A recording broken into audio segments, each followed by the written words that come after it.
کہ چائنا کے اندر ایک زبردست زلزلہ آیا، اتنا بھیانک زلزلہ اور اتنا بھیانک بھوکمپ آیا کہ لاکھوں کی تعداد میں انسانوں کی زندگی خاک میں مل گئی،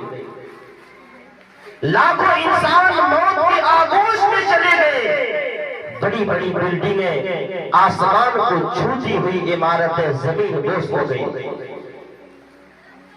سرکاری سطح پر لوگ آئے اور مشین کے ذریعے سے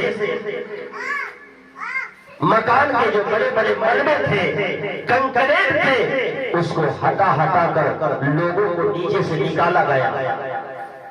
لیکن ایک خاتون جس نے اپنے چھوٹے معصوم بچے کو اپنے سینے سے لگا کر دودھ پلا رہی تھی، اسی حالت میں زلزلہ آ گیا۔ جب زلزلہ آیا وہ خاتون بھاگ نہ پائی، مکان کا ایک بڑا سا ملبہ گرا اور اسی ملبے کے اندر اپنے بچے کو چھاتی سے دودھ پلاتی ہوئی دب گئی۔ ایک روز گزر گئے، 2 روز گزر گئے، کوئی سننے والا نہیں، اس خاتون کی آواز بھی باہر نہیں آ رہی ہے کہ کوئی سنتا تو اس کو اندر سے نکالنے کی کوشش کرتا، لیکن وہ خاتون جان رہی تھی کہ واقعی میں اگر ہماری زندگی ہوگی تو کوئی نہ کوئی ضرور اس ملبے کو ہٹانے کے لیے آئے گا، اس کنکریٹ کو ہٹانے کے لیے آئے گا۔ اگر ہماری زندگی ہوگی اور نہیں موت ہوگی تو ہم اسی حال میں اپنے معصوم بچے کو اپنے چھاتی سے لگائے ہوئے ہم دنیا سے چلے جائیں گے۔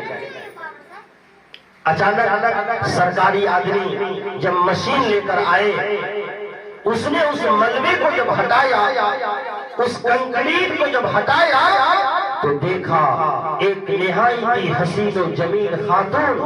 اور اس کی چھاتی پر ایک معصوم سا بچہ سویا ہوا ہے اور دونوں بالکل بے ہوش۔ جلدی سے اسے ایمبولینس میں ڈالا گیا اور جلدی سے اسے ہاسپٹل میں ایڈمٹ کیا گیا۔ ایڈمٹ کرنے کے بعد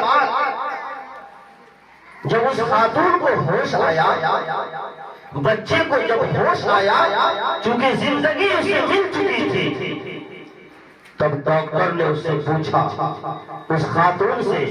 کہ تیرے ہاتھ کی جو یہ انگلیاں ہیں، یہ انگلیوں کسی چوہے نے کاٹ ڈالا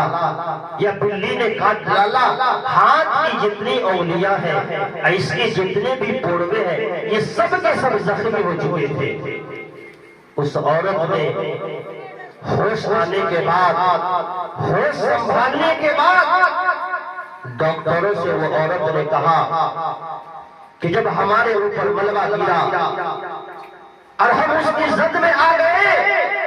جب تک ہمارے چھاتی کے اندر دودھ تھا میں اپنے بیٹے کو پلاتی رہی، لیکن جب ہماری چھاتی کے دودھ سوکھ گئے، بچہ جب روتا، بچہ جب بلبلاتا، پانی کا بھی انتظام نہیں تھا کہ بچے کو پانی پلا کر ہم رکھتے۔ کبھی اس بچے کے منہ میں ہم اپنی زبان کو ڈالتے، بچہ میری زبان کو چوستا، اسے صبر آتا، اسے سکون ملتا، تھوڑی دیر کے لیے رونا بند کر دیتا۔ لیکن جب ہمارے منہ کے تھوک ختم ہو گئے، زبان ہماری سوکھ گئی، اس لائق نہیں رہی کہ میں اس معصوم بچے کے منہ میں دے کر اپنی زبان کو چسواتا، تو ہم نے اپنے ہاتھ کی انگلیوں کو ایک ایک کر کے دانت سے کاٹ دی اور اس انگلی سے جو خون نکلتا میں اپنے بچے کے منہ میں اس انگلی کو ڈال دیتی، انگلی سے خون نکلتا، وہ معصوم بچہ اس کو چوستا، اس کی پیٹ میں کچھ چلا جاتا، تھوڑی دیر کے لیے وہ خاموش ہو جاتا۔ ایسے کر کے ہم نے ہاتھ کی 10 انگلیوں کے پوڑوں کو ہم نے